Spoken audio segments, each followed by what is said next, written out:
Hello, everyone. Welcome back to the Wyatt Claypool Show.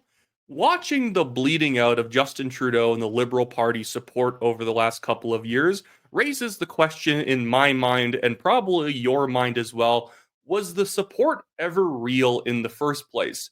The thing I find stunning is just how artificial all of the Liberal support has always seemed, in the sense that nobody can really name the good things that the Liberals or Trudeau have done, but it's good and the conservatives are bad. And I think this is basically how it's always worked since 2015. And that's why, as soon as people started questioning whether or not any of the liberal policies have actually delivered anything positive, immediately their support started dying off once the conservatives actually had a competent leader. And to talk about this issue further with me, I invited the realest guy I know, Greg Staley from Diverge Media, as opposed to all the fake AstroTurf garbage we're about to talk about today. How are you doing, Greg? I'm good. It's interesting seeing the behind the scenes of it because I feel like I just watched a mirror myself, but like somebody else doing it.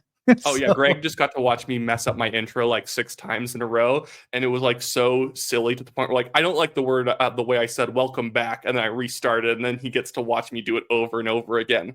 But Greg truly is legitimately the realest guy I know. How old are you? 30 years old now. And yeah, and Greg is 30, has 4 kids, runs his own media company while working other jobs. Oh, 5. Okay, he is even realer than I thought. We And he just does had a all, fifth. yeah, you do actually really good investigative work, and you're oftentimes the bad cop to my good cop when it comes to Canadian independent media, sometimes having to very aggressively go after fakes on the conservative side of things, calling out people, whatnot. So I do encourage everyone, before we start getting into some of the videos and posts I want to talk about, because I think it's just good highlighting up how bad the liberal media has always been and the lack of narrative there actually is in favor of them. Make sure you go check out his YouTube channel, Diverge Media. I'm going to link it both in the comments below as well as in the description of this video.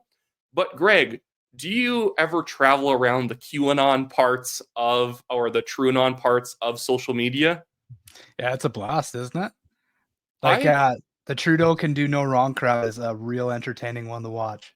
And these people are actually serious. So when I say all this is astroturf and fake, I mean in the sense that these people themselves are fake people that we're about to talk about. They believe the things that they're saying, but when you actually dig into the people who are supporting the liberals, it's more about their own kind of identity as progressives than it has to do with the actual policies. Because we will get into these videos, you'll notice that these people don't seem like they're struggling individuals fighting for on behalf of the liberals. They're not working hard. They're just here basically telling you that your life is actually secretly better and you're just too stupid to figure it out. It But definitely doesn't feel better. And that's the thing. Like the working class would argue vehemently with that statement, right? It's clear as day to any Canadian that's working hard, middle class, working class. It ain't better than it was before Trudeau took the helm. what I always find gross is that these people, like we're about to get into, they act like they speak on behalf of people who are struggling, and they're warning you about the the excesses of pure poly. If he's going to come and he's going to cut your pension, he's going to cut your child benefit. It's like, what are you talking about? Who in their right mind would ever cut somebody's child benefit in terms of like that's one of those like mainstay policies that everyone's fine with? But here is this post from Keith. I think a video he's uploaded both here and to TikTok. And he says, conservatives call for no confidence vote by late January. Well, Canadians are calling for pure Polyev to get a full security clearance immediately. And we also want to see the full foreign interference report before any election happens. I love the framing that Canadians are calling for pure Polyev to get the full security clearance immediately. Who are Yeah, these people out there who diehard actually, liberals are calling for that to happen. No yeah, regular Canadians seem to care. and apparently Elizabeth May and the Green Party too. The foreign interference, this issue drives me up the wall because you have to know nothing about anything in order to think that the security clearance talking point amounts to anything. That like pure Polyev won't get a security clearance, must have something to hide. If he gets it, he doesn't get anything for it because he can't even talk about what's in the Nisakop report. And if he becomes prime minister, he'll know anyways. So, Yeah, and there's and people within his, members of parliament that are a part of it and are well aware. So they could inform them if they choose so. They just can't discuss what's in the report. Right? I even could see there being a conservative mentioned in the report. Kevin Vaughn, the independent MP from Spadina, Fort York, did a really good press conference where he and Sam Cooper and another investigative reporter named some names of people who are very likely involved in foreign interference. And one was a former conservative senator, only out of the Senate because he aged out of the Senate. It could happen, but I think Trudeau knows that the vast majority of people named are liberals, or if they were all conservatives, you think Trudeau would be the man fighting tooth and nail to make sure all the names came out. It's obvious that it's just not on his side. But let's get into this video and let's hear the case for why apparently we need to have this report out and everything before there's an election. Merry Christmas and happy holidays, everybody. Pierre Poilievre is saying he wants a no confidence vote for the end of January. Now, most of Canadians, majority of us, don't want an election right now, but Pierre Poilievre is pushing for it. He's pushing hard. Okay, so here's our demand to you, Pierre Poilievre, because you work for us, or that's supposed to be the idea. Anyways, but here's the deal. We want a full security clearance done by you. Okay, and you don't need to wait till the end of January to do that. You could start the whole process right now and really get that underway so you can give us peace of mind so that we know you can pass the security clearance, right? Because there's a lot of sketchy things going on all over the world right now, and we wouldn't want to, fall into any of those sticky situations with somebody who can't pass the security clearance. Now, would we? I love the attempt at using populist rhetoric in this video. The whole, the majority of Canadians don't want an election right now, and that you work for us. I guarantee you he calls people a right-wing lunatic if they ever suggest that Justin Trudeau works for us and he better do this or that. Well, wasn't there just a poll recently, like the majority of Canadians are calling for an election? So it's so far out to lunch that it's like laughable.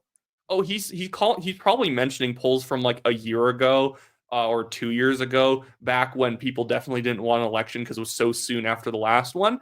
If you poll people on whether or not they think we need not just a new prime minister, but a new government, it's literally like 89% of people think that we need a new government. Nobody is on this. Nobody is who talks like this in terms of the populist language would ever actually suggest that Justin Trudeau is doing a good job. And that's where everything's become very fake, even with these influencers who I guarantee you believe what they're saying, but everything that they're doing is an artificial way of making it about the Conservatives. So while they believe the things they're saying, I don't think they actually are acting in good faith in any way. And that's all of the liberal stuff has had to turn into bad faith attacks over the last year. I can even have criticisms of the Conservatives, but sometimes it will be like this on foreign interference, an issue that's obviously has more to do with the Liberals. It's now about Poilievre because he doesn't want every single pet he's ever owned having a background check for the purpose of not even being able to actually tell anyone what's in the report. That was politics, right? Like it's the laws of power. Never admit, any mistakes on your side of things. And at the end of the day, like there's lots coming out right now with Trudeau's Liberals, Sam Cooper, Scooper Cooper on Twitter, the Chinese interference into specifically the Liberal Party and the infiltration there. And then this stuff coming out about foreign interference. Every time I hear it, I think of the reporting by Sam Cooper and I just laugh because if anything, their preferred party for foreign interference has been the Liberals because they're willing to play ball more. And it wouldn't even make sense to put all your eggs in one basket of trying to influence the Conservatives. You don't influence the opposition. And I do believe that I guarantee Trudeau takes to heart the rules of power of never admit to a mistake. The problem with these kind of Machiavellian rules of power and how to kind of work within maintain your power. The problem is once it all collapses, it collapses far harder than if you had actually acted in a proper way. I think that the Liberals have probably put themselves 8 years behind actually, but after they lose, it's going to be at least 2 terms before they even have a chance of being close. No, sir. And also, as Canadian voters, we would like to see the full foreign interference report that's supposed to come at the end of January. So we don't want to rush into an election right now with those things just hanging in the balance. We really want to have all the information available so that those things, should they come out and should they cause any issues for either side of the election, Liberals, NDP, or the Conservatives, then we have all the information available and we can make the best informed choices during an election that isn't scheduled until next October. And the majority of Canadians don't want to happen until next October. So I know this is going to be a foreign idea for Pierre Poilievre, but right now, The Canadian people would like for you to do something for us, right? We'd like for you to act on our behalf and get your security clearance so that we have a peace of mind so that we can go into the election in October when it's supposed to be with all the best information we can get. And we'd also like to see that foreign interference report. So Merry Christmas, Happy Holidays, everybody. It won't surprise you, but this man has me blocked on Twitter.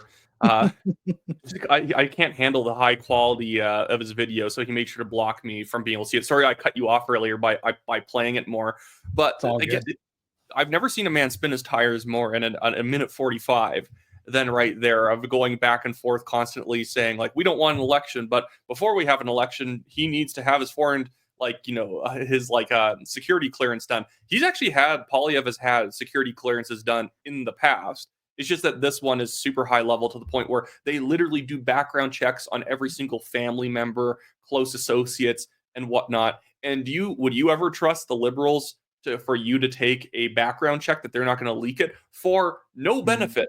You get no positive benefit by reading the report effectively. Yeah, there's no political benefit. And then on top of that, like, I'm kind of laughing because a minute 45 and the guy's got I had the thought that it's like the PR training from Catherine McKenna. Like, if you repeat a lie enough times, people will totally believe it. You got to get that lie across the line like 4 or 5 times, just so that eventually they'll have you through just, guerrilla advertising tactics. You will have heard it like a few dozen times, and maybe it will start sounding right to you. I guarantee you, this man was not outraged at SNC Lavalin or We Charity or the ongoing, the Sustainable Development Technology Corporation Green Slush Fund scandal. None of these people cared an ounce about any of it. Hypocrisy is one of the worst things one of the worst things in politics. Being a hypocrite is terrible because nobody wants to hear it from you. Let's say even that the foreign interference report is going to show 50-50 liberal conservative. I don't even think it would damage the conservatives that much at this point. Not that it shouldn't. I would hope that if they were involved in foreign interference, it would hurt them. I don't think they are. But with the Liberals, though, nobody wants to hear them say that, that this guy's over here is corrupt. That's honestly why I think that in my case, I was kicked out of a nomination for no reason in the Conservative Party. But it doesn't hurt the Conservatives for certain people at the top of the party to be acting poorly, because the problem is the party that they are trying to unseat, the current Liberal government, is so much more corrupt that they could do pretty much anything short of killing somebody. And people would be like, well, at least they're not Justin Trudeau. And I think they're much better than Trudeau, obviously, for the record. But I'm just saying, in this scenario, though, that I guarantee that's the danger I've been seeing, that you could basically just show up not insane and be considered much better than the Liberals and get 2 easy terms out of it. So I do want the Conservatives to have a higher standard going into the future, but then this is the risk we have. The Liberals are so bad, you could do literally anything and be considered better. I think the Canadians would kill for $20 orange juice scandals again, right? It's so far beyond. I mean, we're at blackface, Aga Khan, SNC Lab. Like, pick your scandal, right? Like, there was a bunch that should have done in any government. The Aga Khan one especially bothers me. It's like, hey, is a good family friend of mine that I hadn't talked to in 20 years that was lobbying my government for money, who just happened to give me a vacation to his private island on private helicopter. It's no big deal. It's a family friend. Yeah, right? My family friends always do that for me. Exactly. Yeah, it's completely normal. But $20 orange juice is where we draw the line. Duffy had to go. But so this is the thing, like the dichotomy of, you talk about hypocrites in politics, is like $20 orange juice was the scandal of the century for the Conservatives. My goodness, like, you guys should have kicked Trudeau out the door. I mean, pick a scandal. Like, it could have been in year 1, 2, 3, 4, 5. Pick one. There's lots. But do you know what's so pathetic? I see publications that are either partisan funded or they are directly government funded, either Cult MTL, that Montreal magazine, or Press Progress. Either they're attacking like Poilievre because he's actually unpopular, don't you know? Or like Press Progress, they released an article, and I think it was just either a year ago or 2 years ago, and it's like, here's 8 headlines that prove Stephen Harper was the worst prime minister in Canadian history. It's like, guys, stop it. This is so obvious. It's such obvious propaganda. It doesn't even function anymore as like anything positive. It in fact hurts you to put out garbage like this. Here's a great headline from Cult MTL. I was going to put it in a video yesterday, but I forgot. But now I can recycle it here. This is real. Look at this. Pierre Poilievre's net favorability in Quebec sits at negative 45%. Quebec is the most anti-Poilievre province in Canada. Yeah, well, I mean, they're usually anti anybody other than Quebec. So Yeah, they're voting for Bloc. Are the Liberals popular there? I no. even dug into the data. Yes, Trudeau is more popular in Quebec than Pierre Poilievre is, but there are several provinces where Justin Trudeau has a negative 50 plus rating. But Call to MTL is not going to cover that. I guess they can use the excuse that, well, we're a Montreal-based publication, so we just want to talk about Quebec. But they will talk about Poilievre's national approval ratings whenever it suits them. Oh my goodness, Poilievre's net approval rating has fallen into the negatives. I'm like, yeah, Trudeau's has been negative 35 and lower for a very long time, but they never bring it up. And did you know that this publication every year gets at least $40,000 from the federal government? Sweet. I know. You Well, would no. Sorry, go ahead.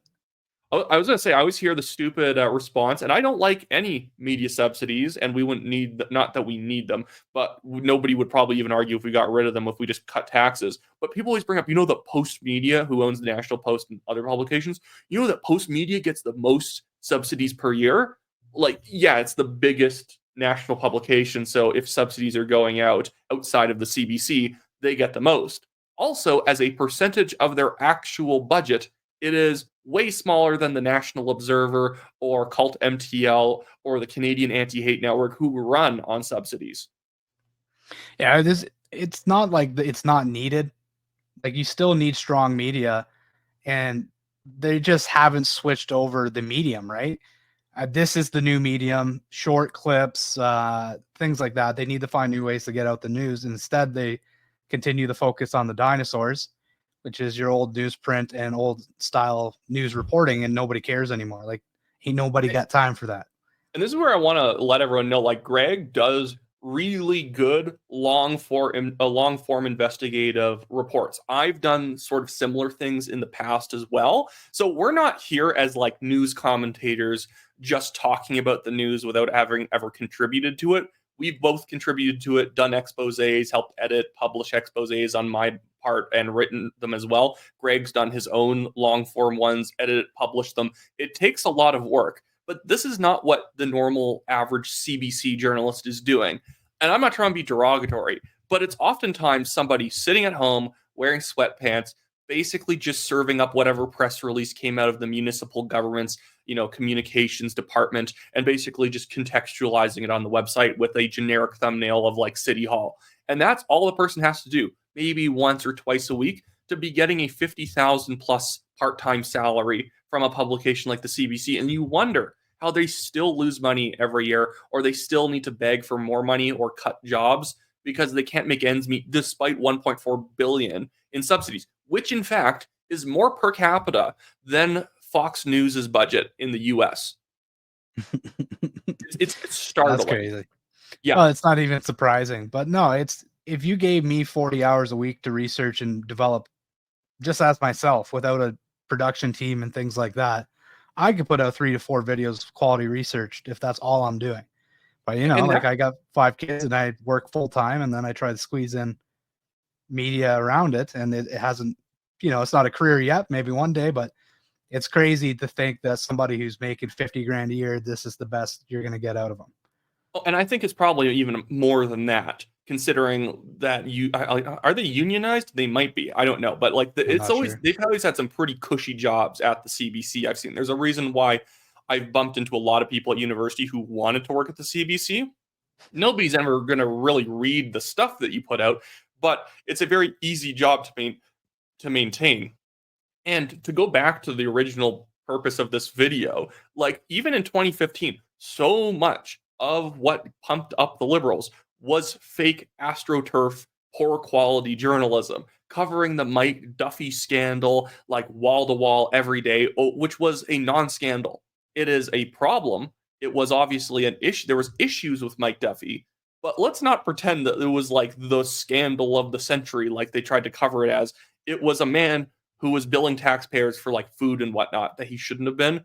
A conservative senator paid it back and basically said, Mike, you're an idiot. Don't do that.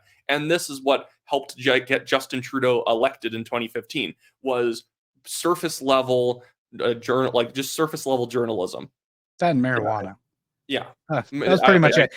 I was working at a Fortune 500 company at the time the election was going on, and I remember distinctly because it's stuck in my head 9 years later, being stuck with this liberal government.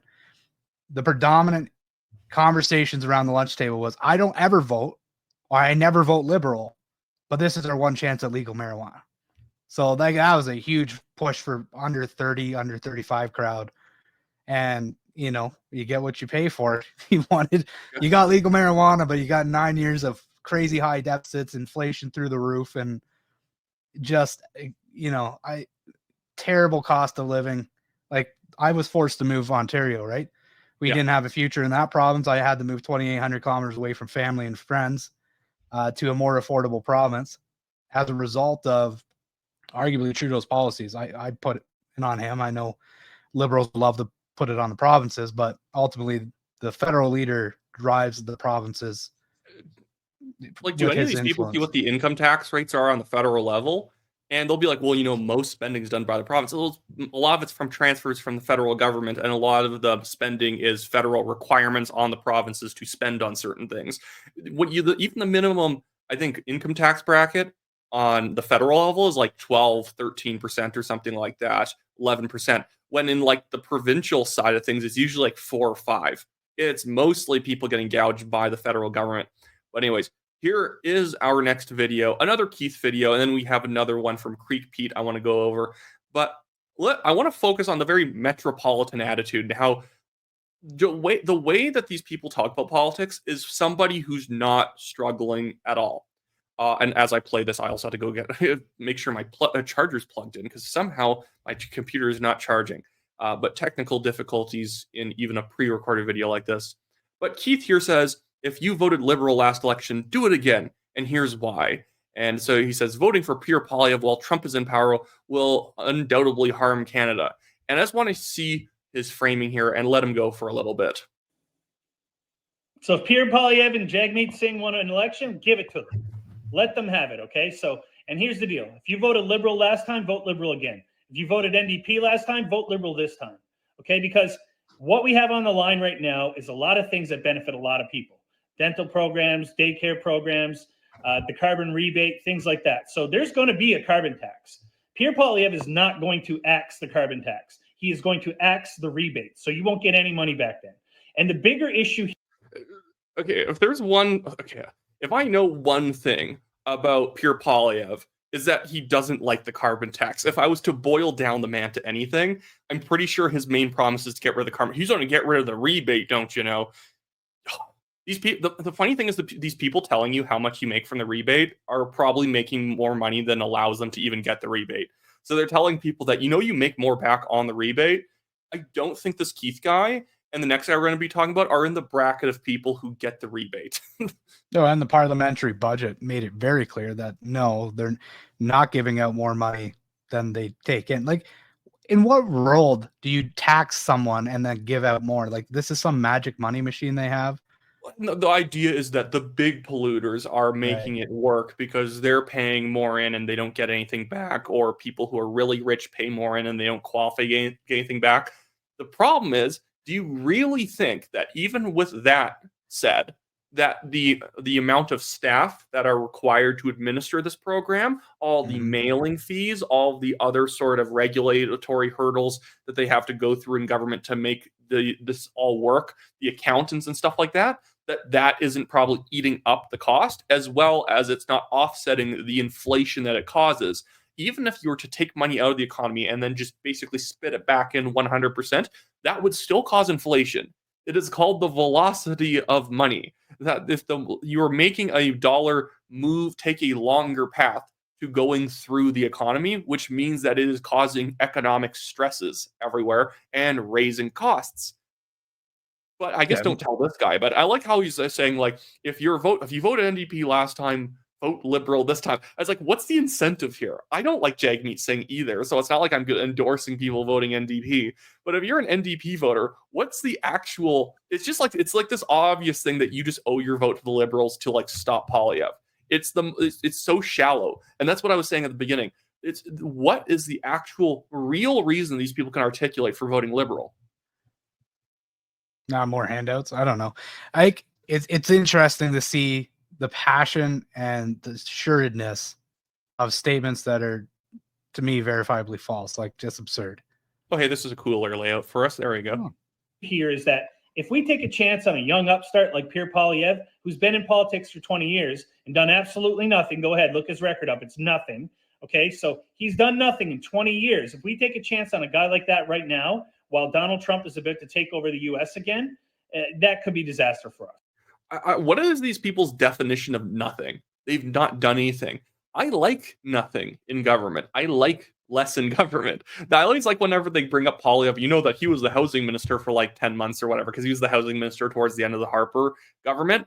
And they're like, he never built any affordable housing. I'm like, well, housing was more affordable when he was around. Yeah, don't even get me started on affordable housing and the absolute freaking scam it is. Listen, if the government was good at doing stuff, we would have good lives. They suck at everything they do. That's the general principle I have for government. When it comes to affordable housing, it's like, hey, do you want to find a way to make building housing more expensive than it should be? Get the government involved. That's basically affordable housing. It's like saying we're going, at some point, having too many people doing a task makes that task take longer. Let's say that you have to clean a room of your house, and it's either you or you and another person. That's efficient. You know, you can get everything out of the way. Even sometimes having a second person cleaning a room makes it take longer because they have to ask you questions. Where do you want this? Blah, blah, and you're like bumping into each other.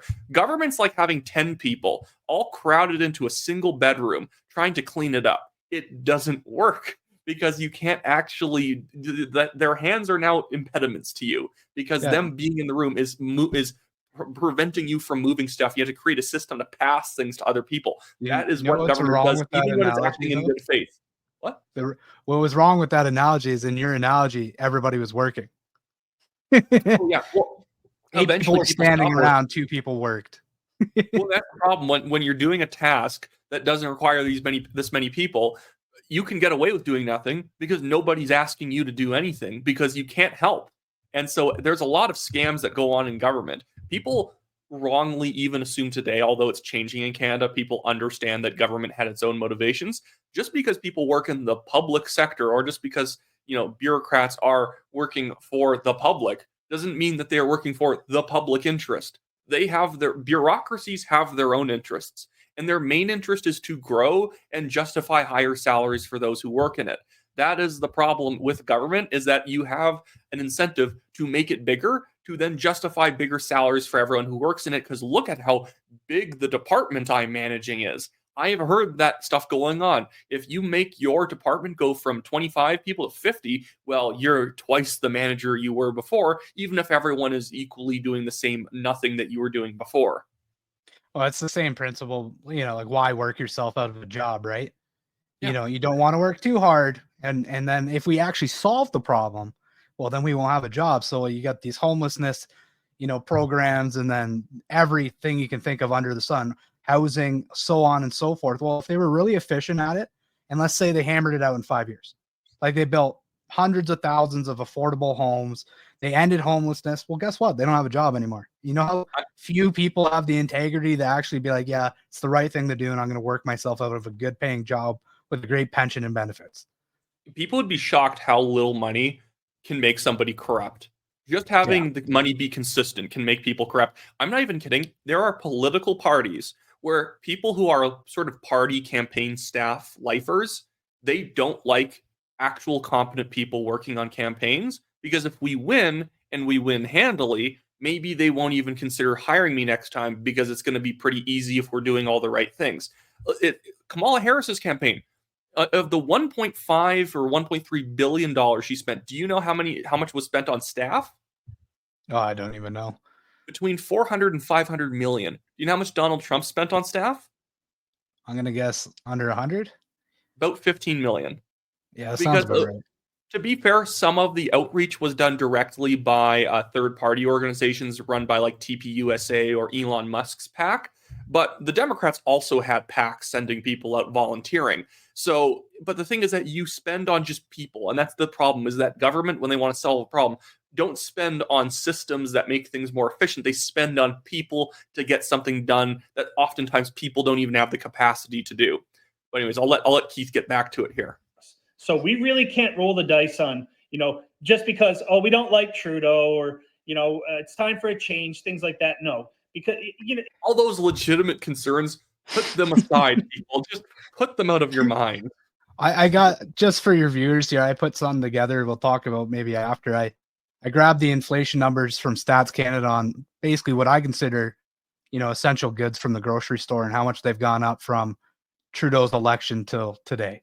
And that's actually good, because I know kind of what the numbers look like, but I've never had an exact idea of what the damage has been. Yeah, it'll put the whole Trudeau's, he's bad, but like, come on, in perspective.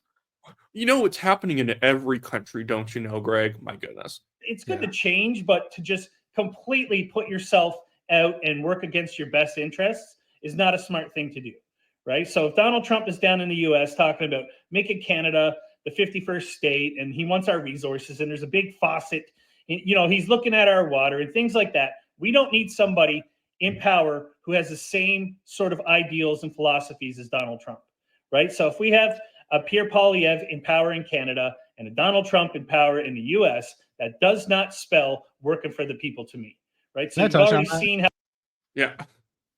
Trudeau is so hated by Trump. If this is your argument, right? Like, well, we got the big bad Trump now, and we're going to have to contend with that. Do you really want a guy like Pierre in there?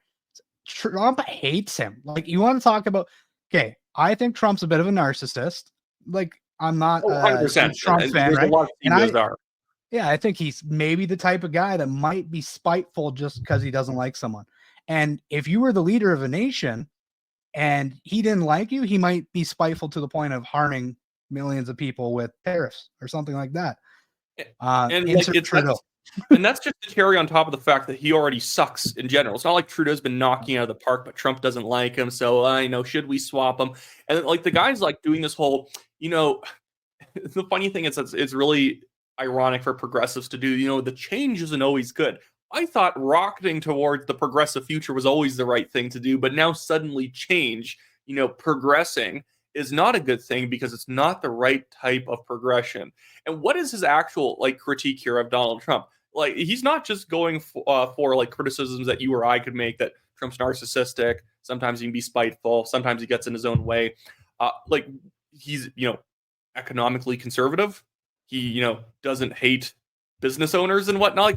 He doesn't hate resource development. That's the thing. Whenever people say, Pierre Poilievre's like mini Trump, okay, name the Trump policy, explain why it's bad, and then find the same policy that Poilievre has, or basically the same thing, and then make the criticism. You can't just be like, he's like mini Trump. You actually have to first prove that Trump is like an actual net negative. Well, it's like the liberal approach has been to, the Maple MAGA type branding they've given. And it doesn't stick because, again, like, I don't like Trump. Most Canadians, well, there's a segment out here that loves him, right? In Alberta, Saskatchewan, that absolutely loves Trump. But in terms of, do I like his personality? Not really. But in terms of his policies and stuff, if we were to fall in line with some of his economic policies and the immigration, like if you get the border more sound, is that bad for Canadians? Absolutely not. It's a good thing. So that's where the dichotomy is almost funny, because it's like Trump's asking you to take care of things you should have taken care of already. And if you do, the Canadian people benefit from it, but that's somehow bad. I have literally seen people basically making the argument that because Trump asked us to do it, we shouldn't do it because it makes it look like we're like kowtowing. It's like, guys, 10 times as many people on the terrorist watch list go over the border from Canada to the US than Mexico to the US. That's kind of an objective issue. I like David Eby in British Columbia as well, the BC NDP premier, trying to be like the front man for trying to push back against Donald Trump.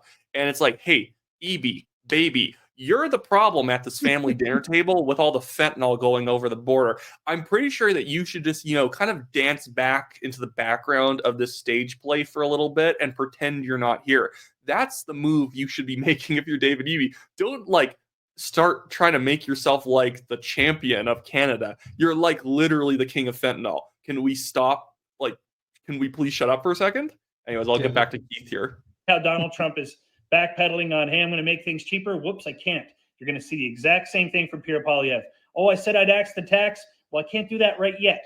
And you're going to see it over and over again. The only difference is people like the million people who are helped with the dental plan, they're not going to be helped anymore because he's going to cut all those things because he wants to save money so that he can have more money to give to corporations, more corporate buyouts and things like that, right? So he has lobbyists for Loblaws working on his staff, things like that. So this is not the time for us to take a chance on a person like Pierre Poilievre with Trump in power in the U.S. talking about our resources and us joining the states and all this anti-woke junk. The only people who talk about woke is conservatives and Republicans because everybody else is like, yeah, whatever, right? So we just want people to be true. What are you talking? What is he talking about? In Canada and in the U.S., anti-woke type stances tend to pull very well with the general public. But also, there was like 5 conspiracy theories there in a very short period of time. So Poilievre is he is lying about being able to reduce prices. Also, that thing about Trump admitting he can't reduce prices. No, he was candid and said prices might not go down when I'm in. They might be able to, but at least we could stabilize them and make them not go up. So that's just an outright like fabrication of what Trump said. But then he's just like, Poilievre's not going to cancel the carbon tax, and then he's going to take the money, and then he is going to give it to corporations. It's conspiratorial thinking that leads you to basically make a statement where there's a big ... between there's like money being given to corporations. Like, what do you mean? How would he do that? That doesn't even make sense. And I even know the person he's mentioning as the Loblaws lobbyist. They were the one who got me kicked out of my nomination. There are some bad people around. But was Poilievre just going to give Loblaws $1 billion? Wasn't it Trudeau who was giving out contracts to grocery stores and pharmacies that had pharmacies in it to give out the COVID vaccines? Weren't they given like massive handouts to do something that anyone else could have done? Yeah, that'd be an interesting case study is to look at how much money was handed out, during COVID for things like that. Because it's going to be obscene amounts of money once we get clarification. The data seems to not really be coming out. They're kind of keeping that hush hush. It seems to be hard to find stuff like that right now. Do you know how that dental plan lie works as well? The whole like he's depriving 1 million people of dental care. Well, okay, so you benefit like in argument, like 1 million people benefit, so 40 million people don't, and then. Well, I was going to say that he, and this is why the Liberals phrase it this way: that since the universal dental care plan came into effect, 1 million people have gotten dental care. They never actually proved that those people are using universal dental, but 1 million people since the program has come into effect have gotten dental care. It's like, well, how many people would have gotten dental care without the program in place? And I would assume it's probably the same number. Because frankly, dental care actually doesn't cost that much. Like, it can be tight on a budget these days because of how high taxes are in Canada and inflation. But I just looked like at Alberta Blue Cross the other day. If you were just to get dental care plan, your monthly cost, and it would go down obviously if you're bundling it with other insurance, would be like $30. Yeah, that's $30 that you couldn't spend on something else, obviously, and that's kind of painful these days. But like $30 is not that much, and I guarantee you we're all paying more than $30 into making this universal dental care plan work, which basically gets you like half a teeth cleaning every year. I don't know what it actually shakes out to, but I do know a lot of people were going with the expectation they would get free dental, and then we're shocked to find out, like, no. Like, you're paying, it's only covered up to this much, and you're on the hook. Yeah. So like you're on the hook. It's not free. Well, it's not free. And the problem is a lot of dentists don't want to take it because they're effectively working for like minimum wage in order to like service those people, because the dental care plan costs a lot for the government to administer. And then once and if like a dentist takes it, the payout to make the budget, to make the dental care plan even slightly realistic in terms of being able to operate, they only pay the dentists out like very little to do anything. So like a teeth cleaning does not give the dentist a very good payout. So they might as well be working minimum wage. So the people who are actually signing up for the dental care plan are usually like extremely new dentists with not a lot of clients. I don't know. I don't know enough about it, but I do know the way I look at it is you have 40 million people that are hurting. And so if 1 million people, it's like take any regime, right? You can always find, like, you could go to any communist nation and find an essential group of people that backs the government that benefits from them being in power. Yeah. But if the ratio is 1 to 40, that's not a great ratio. We live in a democracy.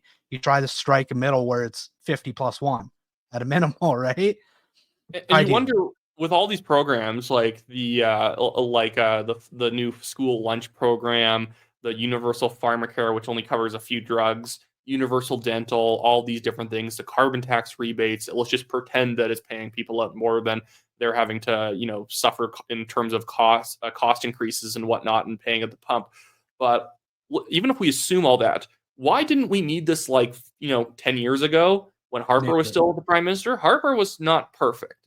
But why is it that we needed the programs more as time went on, even pre-COVID, even before the economic downturn? Why is it that more people needed support than ever? Because people didn't need the support back like 30 years ago. These would be vote losers if you proposed universal dental in an election back in the 1980s, because people would just think that that's, ridiculously gratuitous government spending. Yep. No, none of this stuff was required pre-Trudeau. Right? So they have to keep rolling out more and more programs, and we're already broke. Yeah. Well, let's keep finishing it up here. Treated fairly in Canada. We're not going to get that with a leader who wants to be the next Donald Trump. So if you voted Liberal last time, vote Liberal again. Carbon tax isn't going anywhere. The rebates will. You won't get any money back. Right? So about 80% of the country gets money back right now. 0% will get money back under Pierre Poilievre.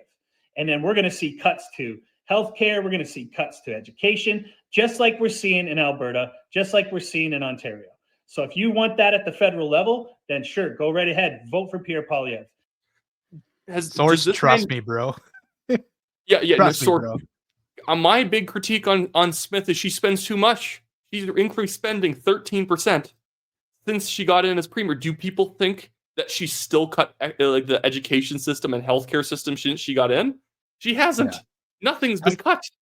That's the thing that drove me nuts here. Same thing. Sorry, go ahead.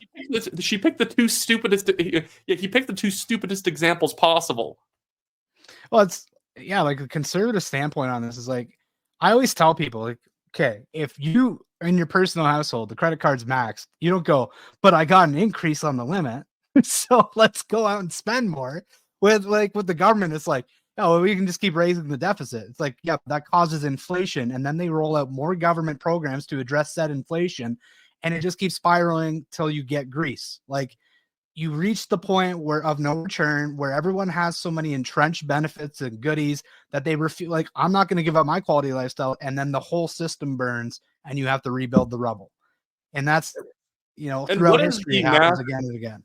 And let's be clear too. Ontario and Alberta have been increasing education and healthcare spending. Maybe it's not quite keeping up with per capita, but the raw dollars are going up. And also, you don't need, especially as you don't need the per capita rate to stay the same, because at some point the Calgary Board of Education is fully funded. Just because another student gets added doesn't mean the Calgary Board of Education needs more dollars, or the Ontario or Toronto Board of Education. They don't need more dollars because it's a singular administrative unit. They don't need an extra administrator because a classroom has more kids in it. They are just administering curriculum and standards and whatnot. That doesn't actually require more money. So, but in British Columbia, they've been increasing spending way higher than what they need to keep up with inflation. And their healthcare system has been going dramatically down in quality over time. It's almost like it doesn't matter. But also, since the 1990s, has there been any government outside of the debt crisis of the 90s? Has there been any government who's let's just cut healthcare and education? That will make us popular. Nobody's ever done it. Even if I was in government, I wouldn't cut education or healthcare spending. I would reorganize it to go from useless crap to useful stuff, and then we maybe don't need increases for a while. But nobody is politically suicidal enough to cut those things. Well, Poilievre's going to cut your pension. In what universe is Poilievre cutting pensions? Yeah, I just think back to when I was in school. I guess I'm a little bit older than you, right? Probably 7 years older. Yeah, I'm 25. Yeah, so I got 5 years on you. That's not much. I remember going in public school, grade, kindergarten through grade 7, 8. There was routinely 28 to 35 in a class. We had split classes, and guess what? Grades were actually better then than they are now. They keep spending more, but the results keep getting worse. And I think one of the things that is the driver of that, and I thought about it quite a bit over the years, is we used to have separate classrooms for kids that had, mental illness or behavioral issues. Like there was so you didn't have those distractions where teachers now, they're already, the minimal resources spreading it among a bunch of kids, but now they're having to address behavioral issues that are distracting everyone in the classroom. That wasn't an issue then. So, I mean, there's that element of it too. And it's almost like a symptom of like everybody's a winner and we can't tell anybody, they're being bad. Did you see the statistic out of the US? And I can guarantee it's probably the same, if not worse, in Canada, that administrative costs and positions have literally doubled since 2000 in the education system. And you can even see, I've heard people say that, 20, 30 years ago, schools had a principal, vice principal who usually doubled as a teacher for for other classes. And you'd have like a superintendent for the region and a few other administrative support staff positions, secretaries, somebody who works the office. And they say these days, like schools have 2 co-principals, a bunch of vice principals. They got like a bunch of random people just sitting around doing paperwork about nothing. And we don't have like a classroom size crisis. We have a lack of people actually doing what they came to the education system to do in the first place. But because teacher salaries have actually been, I would agree, held down because administrative positions keep eating up the salaries, because they tend to, if you work in HR in the school system, you make way more than a teacher does. So teachers are incentivized to work as little as possible as a teacher and try and jump up to one of those administrative positions. The same thing with the healthcare system. Our healthcare systems are very well funded. The problem is that we fund paperwork, not actual healthcare. Yeah, I mean, it's political suicide, right? Like if you ever went in and you're like, listen, we have too many positions in the education system, we need to cut some of those admin positions. The first line out of the Liberals or the NDPs is the Conservatives, or whoever says it, is they're going to cut education. They don't care about your children. It's like, no, listen, I just think the grades keep getting worse and we keep spending more money. And at some point you got to call that stupid, call a spade, and address the real issue. And what what point does it become a conspiracy theory to say that they're going to cut education? They're going to cut your pension. They're going to push your grandmother down the stairs, because that's what it turns into. They're going to do bad stuff. Like, no, name me the last government who actually cut spending. Not like technically the per capita spending, if you squint, went down a little bit. It went from each student has $10,000 spent on them per year or whatever the amount is, and now it's 9,995 or whatever.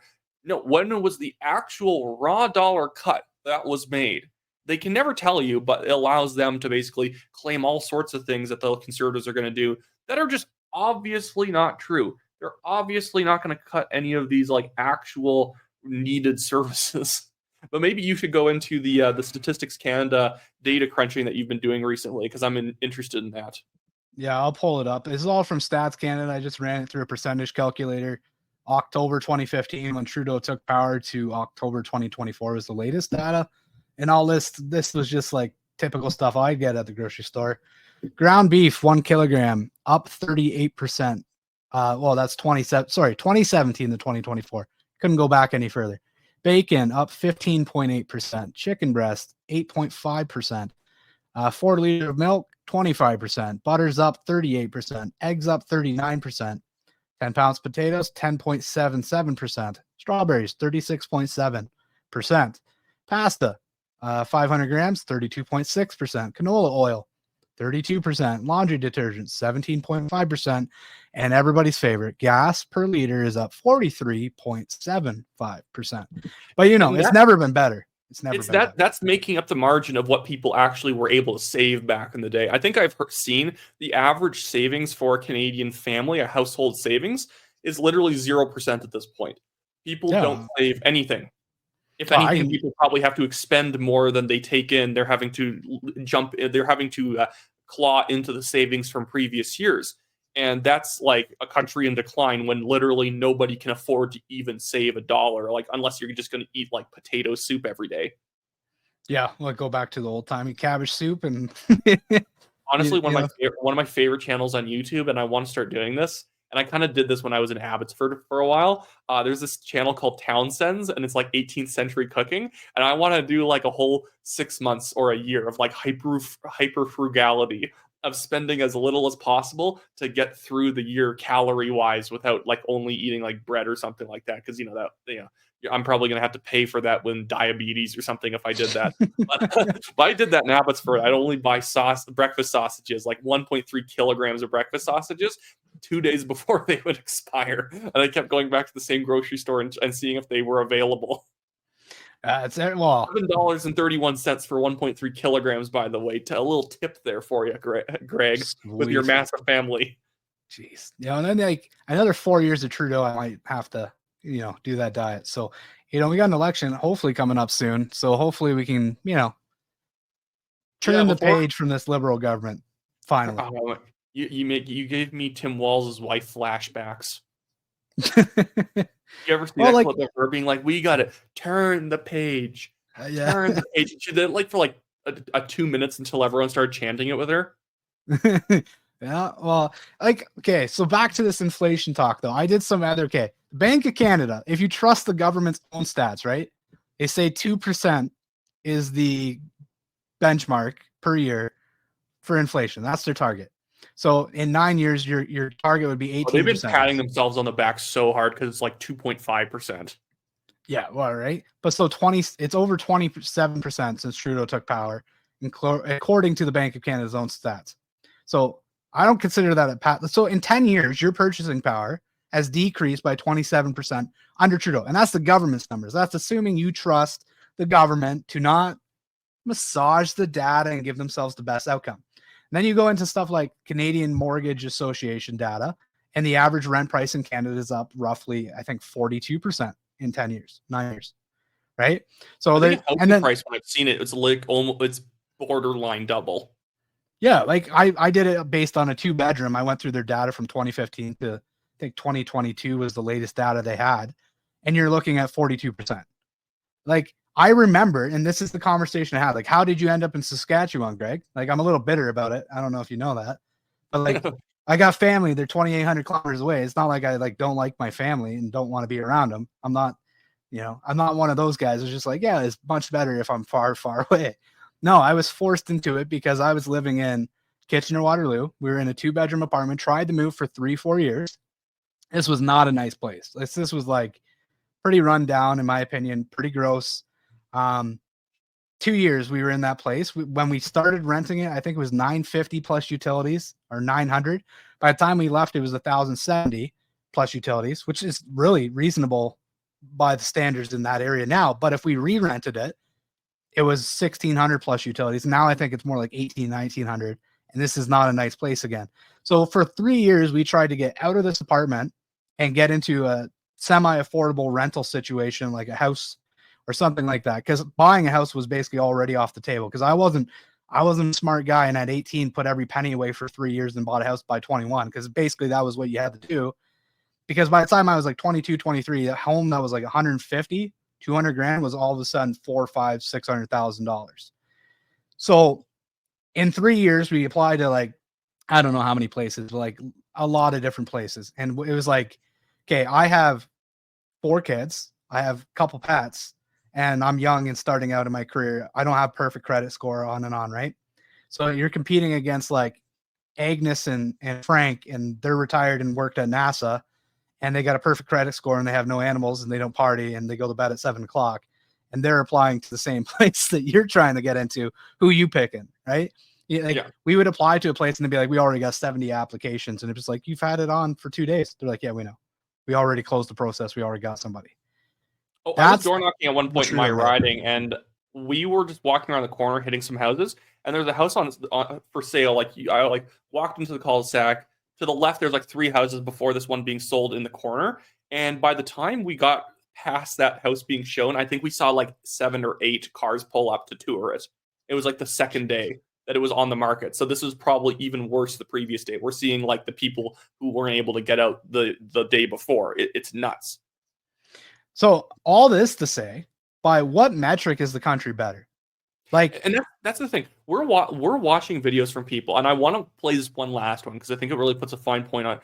We're watching people who don't suffer these problems. They probably own their own. They probably owned their own home 5, 6+ years ago. They make big enough income. They probably don't even know what the carbon tax rebate is. They probably make 6 figures.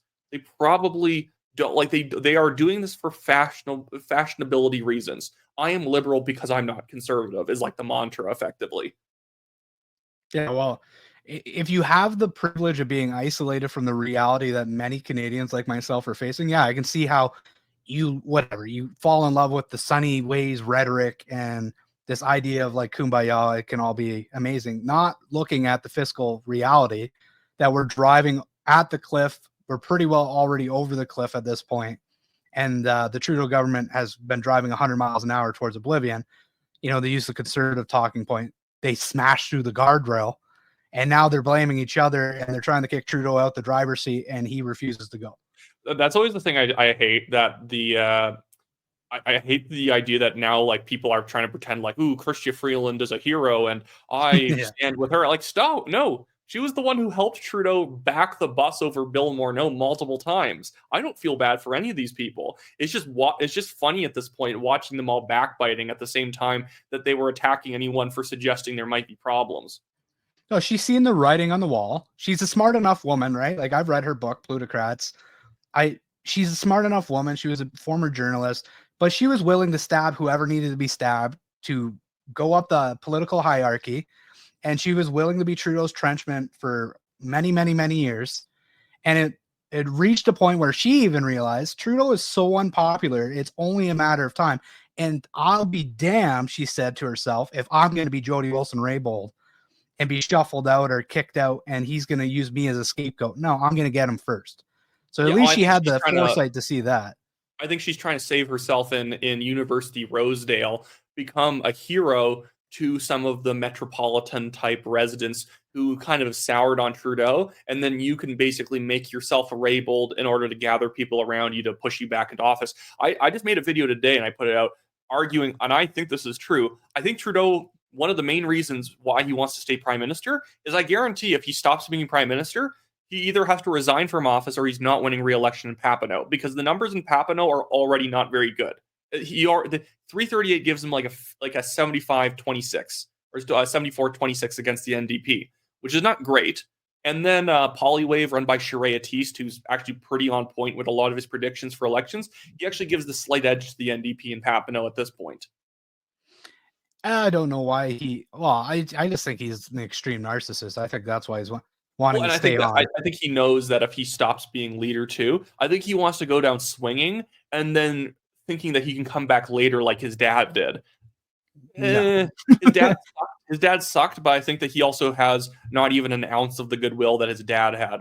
But here's Creek Pete, who now. The only thing that matters in Canada right now is whether Trudeau is going to resign. This Freeland fiasco and a cabinet shuffle, the push for him to resign has never been stronger, myself included. On Monday, I put out a video saying that he should probably resign. But it's got nothing to do with Trudeau. It's about the media onslaught, the bullying, and the nonstop gossip. Did you know that Trudeau's being bullied? This is why I want to show you this. Okay. This is like the main pusher on X, aside from BK Belton, trying to argue that it's like actually the media who is backstabbing Justin Trudeau right now. And just look at how I don't want to go after someone for what they own unless they're a hypocrite, and that's why I'm going after this guy. But like, look at this house. Do you think that this is the type of man who is struggling? This man, who I've seen other parts of his house, does not look like he can't afford like a renovation every a few years or so. And he is going to tell you that actually it's the media that's lying about Justin Trudeau, and that actually all the policies are quite good. The only, like, who believes that? That's what I want to, like, who's the target demographic? Because all we've watched the last 9 years of Trudeau Liberal government is the media carry water for this government. Like, at every scandal, every churn, blowing through budgets, massive deficits, like scandal after scandal, and they've found a way to spin every one of them. Like, it was just 4 days ago that Polyev had the dust up with that lady on CTV News, because she was just verbatim citing like government press releases. And why do you want to, and that's where like people are saying that Polyev is a misogynist, like because he pointed out that all these programs don't actually work, but she was just verbatim repeating liberal talking points, and that he like mocked her for that, and that was considered sexist. The media is not against Trudeau. They've run out of excuses. They don't know what to say. And because they don't know what to say, apparently they have now betrayed the man. But I'll let him keep going on this. If I was him, I'd be like, fuck all y'all. I'm out. But I got to admit, I'm back on the fence a little bit with that. And it's mostly to do with the foreign interference thing. That's really what I think that he should hold on until that report comes out. And I'll tell you why. And it's this guy. Not the orange dim-witted puppet, President Musk. The unelected tech bro that is seemingly running the world right now. I have a real problem with that.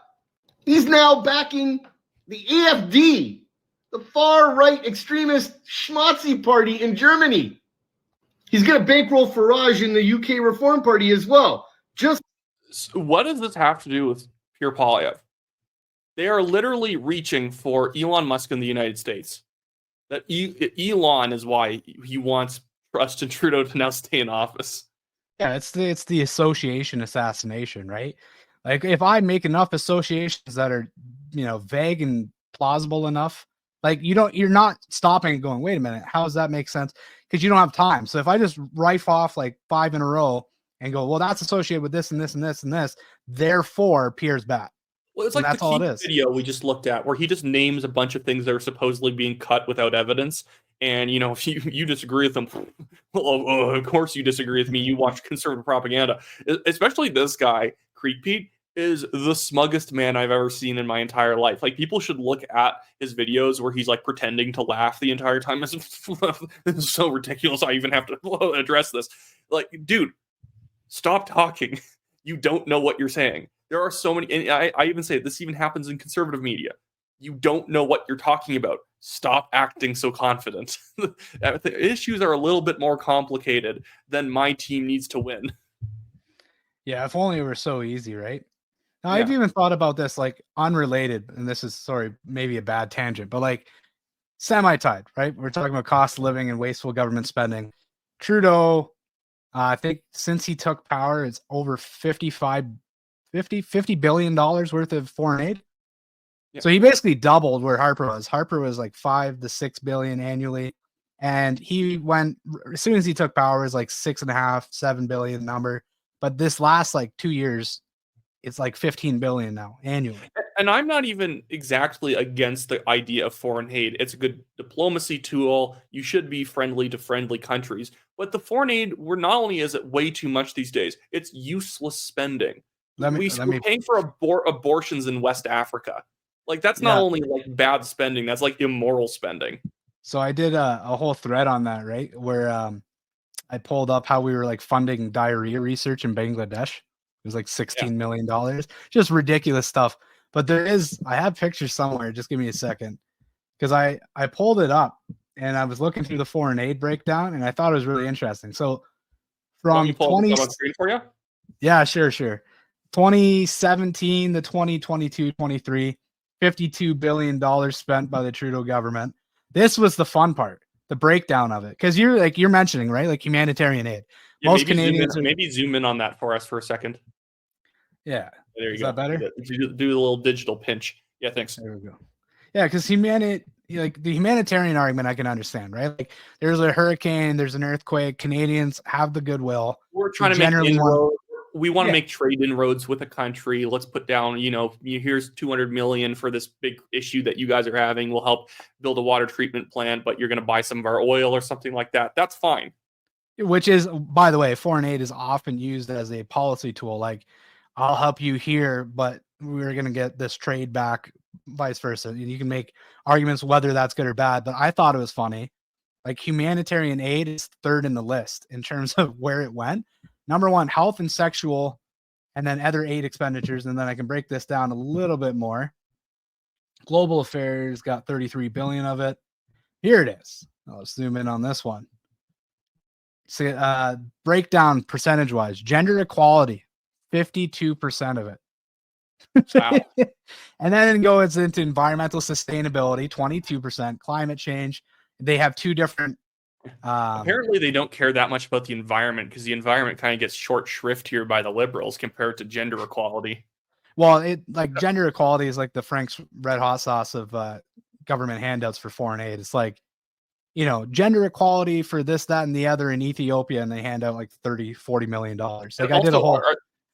Are they spending this money in Iran as well? Like, no, they're spending it in countries that don't really need it, don't have problems or whatever. But yeah, it's ridiculous. And my goodness.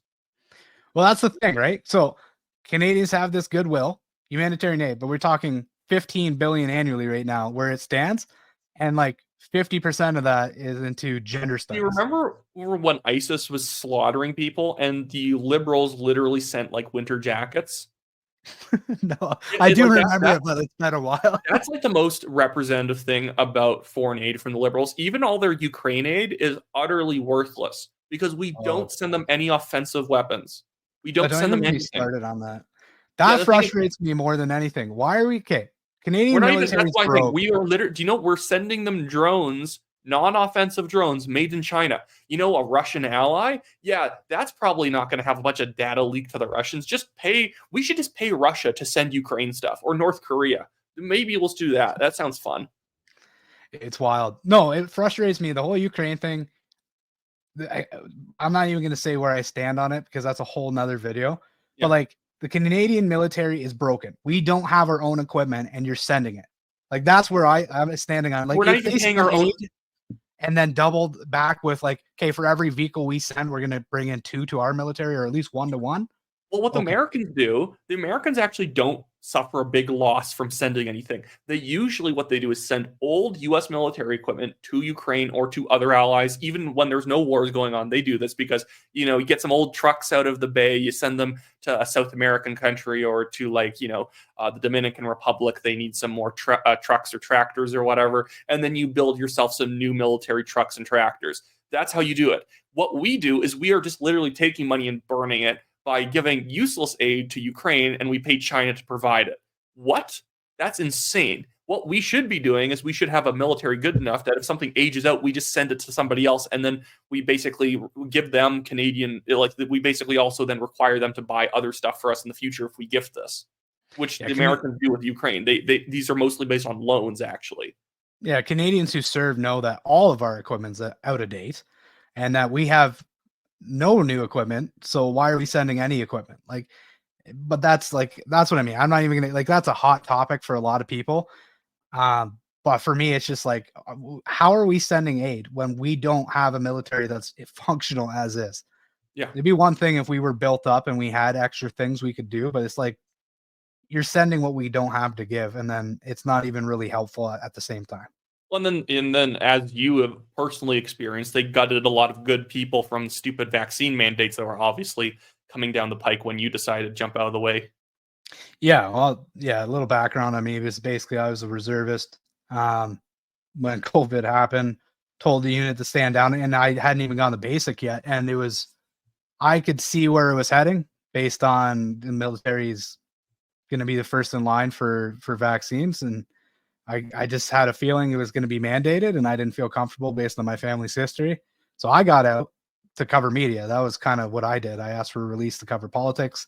Can't talk about politics and be in the military at the same time. And that's how I got started in media. But yeah, you got people that were being dishonorably discharged over refusing a vaccine, only for the government to 2-3 years later turn around and go, hey, please come back.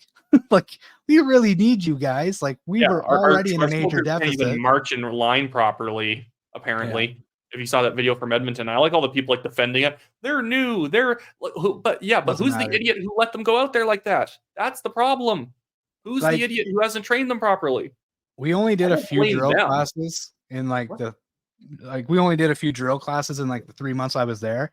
And I can tell you in 3-4 hours, I've seen crisper movements out of a group of people than that video. It was bad. You think even when you probably know you're about to go into a situation where we don't probably know what we're doing, you think you'd okay, guys, huddle.